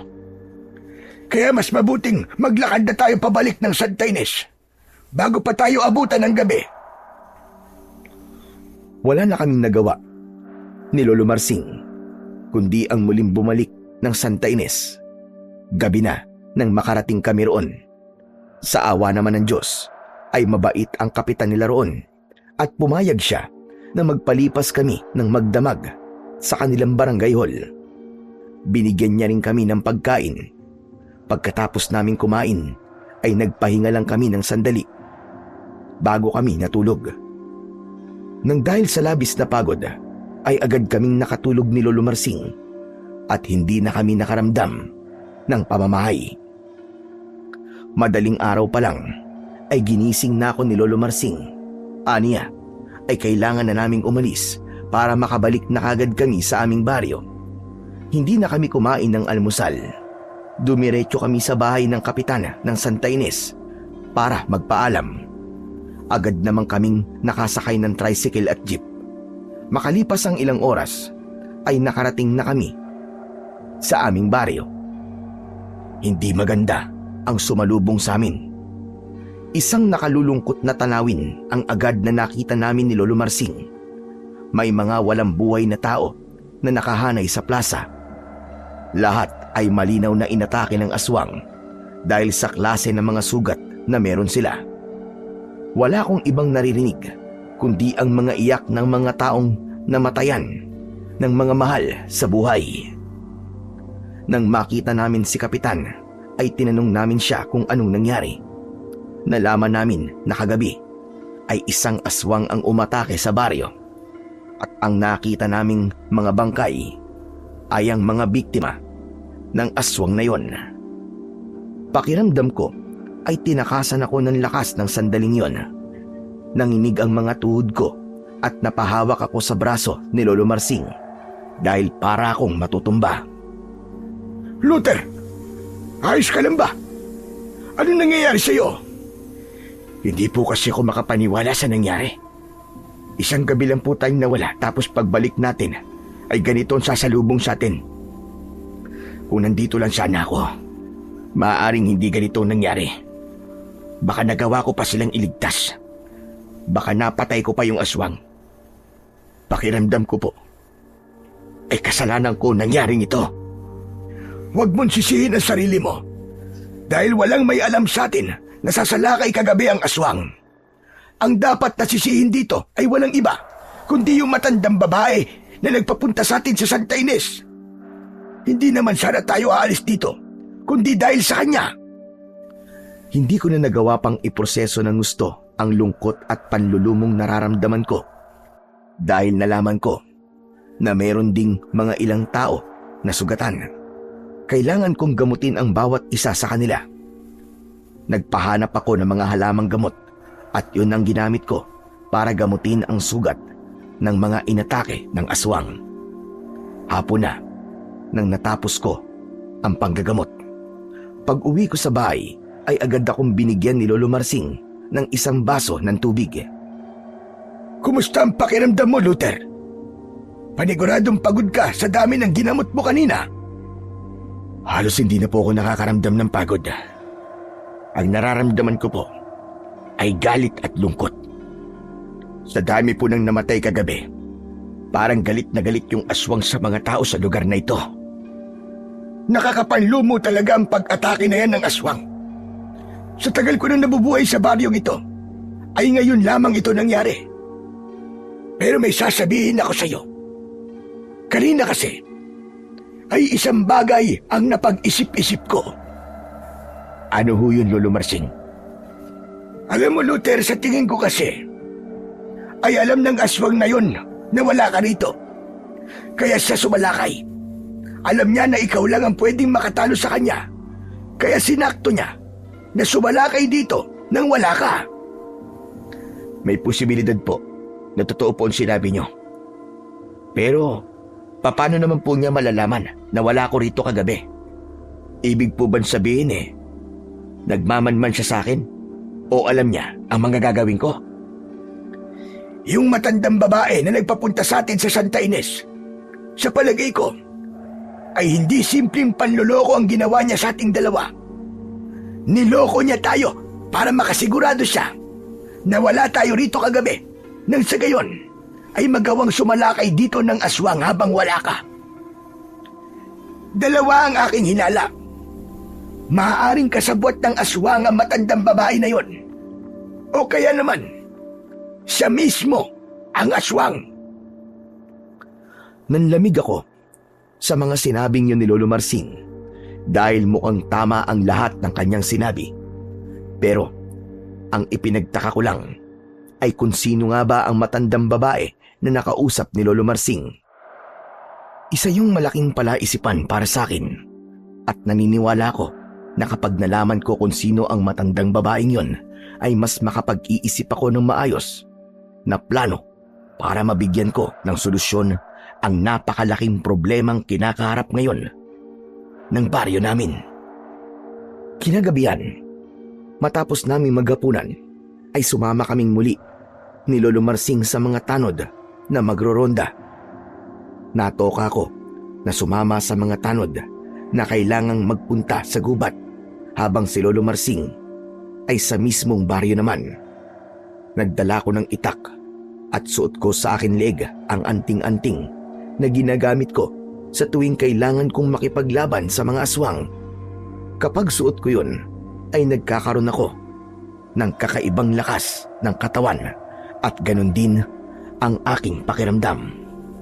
Nararamdaman ko kapag merong malapit sa akin na aswang. Nang nasa loob na kami ng gubat, ay naghiwa-hiwalay kami ng mga tanod.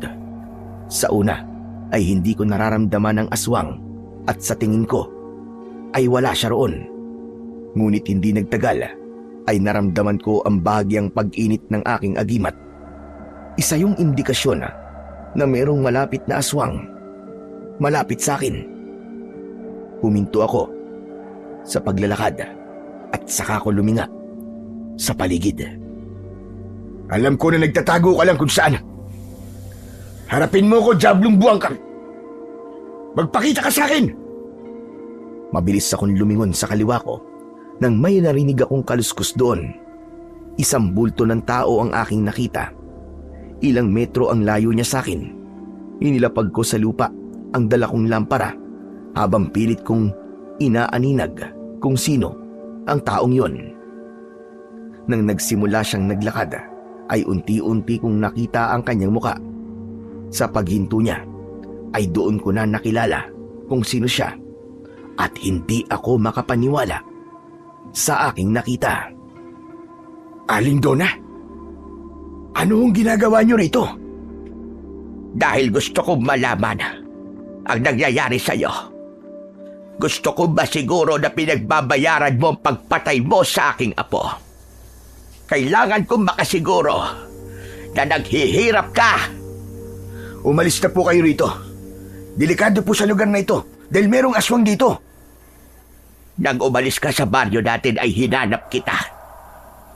Akala ko ay hindi ko na malalaman kung saan ka nagpunta. Hanggang sa nabalitaan ko na may isang antingero na nagpagaling sa mga taong tinamaan ng misteryosong sakit sa baryong ito. Wala akong ibang kilalang antingero na nanggagamot kundi tanging ikaw lang. Kaya pumunta ako rito at hindi nga ako nagkamali. Sa lugar na ito ka nakatira at mukhang hinahangaan ka ng mga tao rito dahil sa iyong kakayahan. Hindi po itong tamang oras at lugar para pag-usapan po natin ang bagay na yan. Sige na ho, kailangan niyo na hong umalis dito. Aalis lang ako rito kapag nasiguro kong naghihirap ka. Hindi ka pwedeng mabuhay ng masaya dahil hindi ka nararapat sa ganong uri ng pamumuhay. Sigurado ko na gagawin mo rin dito ang ginawa mo sa baryo natin. Sa una ka lang magaling. Sa una ka lang maaasahan. Pero kapag tumagal na at nakuha mo ng tiwala ng lahat, ay doon mo na ipapakita ang totoo mong kulay. Kailan niyo po ba tatanggapin sa sarili niyo na wala akong kinalaman sa pagkamatay ni Boyboy? Hindi ko kasalanan na namatay siya. Naging matapat lang ako sa inyo na hindi ko siya kayang pagalingin. Gusto niyo po ba talagang diretsahin ko na kayo? Kung meron man dapat sisihin sa pagkamatay ng apo niyo ay walang iba kundi ikaw yun. Anong sinabi mo?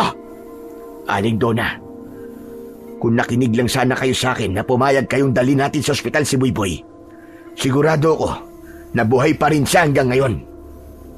Walang hiya ka. Sa tingin mo ba ay gusto ko mamatay ang apo ko? Ang kapal ng pagmumukha mo. Ikaw ang pumatay sa kanya. Alam kong kaya-kaya mo siyang pagalingin, pero hindi mo ginawa. Ikaw ang pumatay sa kanya. Alam niyo, Aling Donna, wala nang kwenta tong pag-uusap natin. Kahit na ano namang sabihin ko sa inyo ay hindi niyo ako pakikinggan dahil talagang naniniwala kayo na ako ang pumatay kay Boyboy. Naiintindihan kita. Hindi mo kasi matanggap na namatay si Boyboy nang dahil sa'yo. Pasensya na po kayo kung nakakapagsalita ako na ganito, pero kailangan niyong marinig ang katotohanan. At baka sakaling matauhan kayo. Hayop ka. Talagang ubod ka na sama. Hindi ako makapaniwala na sa akin mo isinisisi ang pagkamatay ng sarili kong apo. Walang iyakan talaga! May mas importanteng bagay pa akong kailangan gawin. At kailangan ko na kayong iwan, Aling Donna. Kung ayaw niyong umalis dito, ay kayo ho ang bahala. Basta't huwag niyo akong sisisihin kapag may masamang nangyari sa inyo dahil nagpaalala na po ako sa inyo. Hindi ko na hinintay na magsalita si Aling Donna at tumalikod na ako. Naglakad ako palayo sa kanya. Hindi pa rin ako makapaniwala na aabot sa ganun ang galit sa akin ni Aling Donna. Talagang inalam niya pa kung nasaan ako para malaman niya kung masaya ba ako o hindi. Ngunit bigla kong natigilan ng isang bagay ang pumasok sa utak ko. Teka, ang sabi ni Lolo Marsing, isang matandang babae ang nagpapunta sa amin ng Santa Ines. Hindi kaya si Aling Donna ang matandang yun? Babalikan ko sana si Aling Donna para tanungin siya tungkol sa bagay na yon. Pero paglingon ko ay wala na siya sa kinatatayuan niya kanina. Luminga ako at muli kong naramdaman ang presensya ng aswang sa paligid. Inihanda ko ang sarili ko dahil nararamdaman kong papalapit na sa akin ng aswang. Hindi ko nga lang matukoy kung nasan siya hanggang sa may narinig akong kaluskos mula sa itaas. Pagtingala ko ay isang aswang ang biglang tumalon mula sa sanga ng puno. Nakaumang ang matutulis niyang kuko sa akin. Mabilis akong umiwas at nang lumapag ang aswang sa lupa ay marahan siyang tumayo. Tinignan niya ako gamit ang nanlilisik niyang mga mata. Kahindik-hindik ang itsura ng aswang. Napakatulis ng kanyang mga pangil. Ang balat niya ay halos kulay itim na. Mabalasik ang mukha niya at ang buhok niya ay mahaba at umaabot hanggang kanyang bewang. Nag-alala ko para kay Aling Donna dahil baka inatake siya ng aswang na yon. Pero naisip ko na kailangan kong unahing labanan ang aswang bago ko hanapin si Aling Donna. Sa wakas, hayop ka. Nagpakita ka na rin sa akin. Magbabayad ka sa lahat ng buhay na kinuha mo. Ikaw ang dapat na magbayad sa akin. Papatayin kita. Ako mismo ang papatay sa'yo. Galit na sumigaw ang aswang. Bago siya tumakbo, papalapit sa akin. Tumalon siya ng mataas at sinunggaban niya ako. Tinaga ko siya at gumuhit ang talim ng itak ko sa kanyang pisngi. Mabilis na lumayo sa akin ang aswang. Ang buong akala ko ay tatakas siya, pero muli siyang umatake. Mabilis siyang gumapang sa lupa at nang malapit na siya sa akin, ay bigla niya akong sinunggaban. Tatagain ko sana ulit ang aswang, pero nagawa niyang hawakan ang kamay ko. Nabitiwan ko ang itak nang kagatin niya ako sa braso. Umalingaw-ngaw ang sigaw ko sa gubat. Malakas kong pinagsusuntok ang likod ng ulo ng aswang hanggang sa kumawala ang mga ngipin niya sa aking braso. Sinamantala ko ang pagkakataon na yon para kunin ang aking matalas na itak. Pagkakuha ko ng itak ay agad ko yung itinarak sa tiyan ng aswang. Nagulat ang aswang sa bilis ng galaw ko. Napakapit siya sa braso ko hanggang sa humagulpos siya at napahiga sa lupa.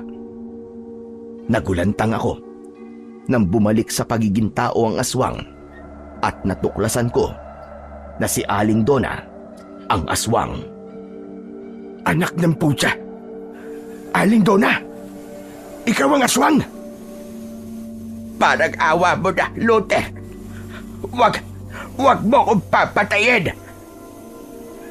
Hindi. Paano to nangyari? Paano ka naging isang aswang? Noon pa man, ay isa na akong aswang. Meron lang akong ginagamit na agimat para hindi mo maramdaman ang pagiging aswang ko kapag isa akong tao. Parang awa mo na. Ayoko pagmamatay.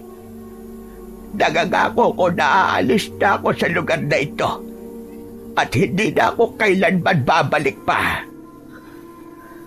At paano naman ang mga taong pinatay nyo? Sa tingin nyo ba, ay matutuwa sila kapag hinayaan ko kayong mabuhay? Hindi nila malalaman na pinatakas mo ko. Maawa ka sa akin, Luther. Gusto ko pang mabuhay. Nang sandaling yon, ay nagtalo ang puso at isip ko. Sinasabi ng isip ko na kailangan kong patayin si Aling Donna dahil sa dami ng mga taong pinatay niya. Pero iba naman ang gusto ng puso ko. Sinasabi nun na hayaan ko na lamang na tumakas at mabuhay si Aling Donna. Sige, pagbibigyan ko kayo. Hahayaan ko kayong umalis. Pero kapag bumalik pa kayo rito, ay talagang papatayin na kita. Tandaan mo yan. Maraming salamat, Luther. Maraming salamat. Tumalikod na ako at marahan akong naglakad palayo. Mabigat ang dibdib ko dahil sa katotohanan na nalaman ko sa gabing yon. Pakiramdam ko ay panaginip lamang ang lahat. Hindi ako makapaniwala na isa palang aswang ang kababaryo ko na si Aling Donna. Sa gitna ng aking paglalakad ay napahinto ako dahil nakita ko si Lolo Marsing sa unahan ko. Palapit siya sa akin. Tatawagin ko sana siya, pero nagtaka ko nang tumakbo siya papunta sa akin habang nakaumang ang hawak niyang sibat. Pinayuko ako ni Lolo Marsing at kahit naguguluhan ako ay sinunod ko siya. Matapos kong yumuko ay ibinato ng ubod lakas ni Lolo Marsing ang sibat. Narinig ko na bumaon kung saan ang sibat at paglingon ko ay nakita ko si Aling Donna na nasa anyong aswang. Nakatarak ang sibat sa tapat mismo ng puso niya. Nanlalaki ang kanyang mga mata na parabang hindi siya makapaniwala sa nangyari sa kanya. Hanggang sa muling bumagsak sa lupa ang aswang at sa pagkakataon na yon ay sigurado kong patay na siya. Lumapit sa akin si Lolo Marsing at nahindik siya nang nakita niya nang malapitan ang aswang. Diyos ko! Talaga nga palang nakakatakot ang itsura ng aswang na yan. Mabuti na lang at sakto ang dating ko. Nakita ko kasi na aatakihin ka niya, kaya naman pinayuko kita kagad para masibat ko siya. Maraming salamat po sa inyo, Lolo Marsing. Pero sayang, binigyan ko na ho siya ng pagkakataong makatakas at magbagong buhay matapos namin maglaban. Pero sinayang niya ang pagkakataon na yon. Unti-unting bumalik sa pagiging tao ang aswang at trumihistro ang gulat sa muka ni Lolo Marsing nang makita niya si Aling Donna. Diyos ko po! Ang matandang yan! Yan yung matandang babae na nagpapunta sa atin sa Santa Ines. Kung ganon, tama nga ang sinabi ko na aswang ang matandang yan. Lolo Marsing, siya po si Aling Donna. Siya po yung lola ng bata na ikinuwento ko sa inyo dati. Sa sobrang galit po niya sa akin, ay talagang sinundan pa niya ako rito. At malakas ang kutob ko. Nabalak niya rin akong sirain sa mga tao rito. Nakakalungkot lang. Kasi mabait naman po noon si Aling Donna. Sadyang binago lamang siya ng galit niya. Matapos kong mapatay si Aling Donna, ay tinawag namin ni Lolo Marsing sina Kapitana at ang mga tanod. Sinunog namin ang katawan ng aswang. At habang pinapanood ko ang paglamon ng apoy sa aswang, ay may lungkot akong naramdaman. Naisip ko na kung umalis na lang sana siya, ay buhay pa sana siya ngayon. Sa kabila ng lahat, ipinagdasal ko sa isip ko na kung nasaan man si Aling Donna, sana ay kasama niya na ngayon ang kanyang apo. Pagkaraan ng ilang araw, ay nanumbalik na ang kapayapaan sa baryo. Ipinagpatuloy ko ang pagiging antingero at ginamit ko ang aking kaalaman para makatulong sa mga nangangailangan. Marami po akong natutunan sa lahat ng nangyari. Una, may mga lugar at sitwasyon na kailangan mong iwan kapag alam mong hindi ka na binibigyan ng halaga. Oo, nakakatakot ang magsimulang muli. Pero kung may pananampalataya ka sa Panginoong Diyos at may tiwala ka sa Kanya, ay darating ang panahon na malalaman mo ang dahilan kung bakit kailangan mong pagdaanan ang lahat ng iyong pinagdaanan. Ikalawa, ang labis na galit ay walang magandang naidudulot. Bagkus, nagiging daan lang ito para makagawa ka ng mga bagay na sa huli ay pagsisisihan mo lang. Dito na po nagtatapos ang aking kwento. Sana po ay nagustuhan nyo at may natutunan kayong aral. Hanggang sa muli po at maraming salamat sa inyo.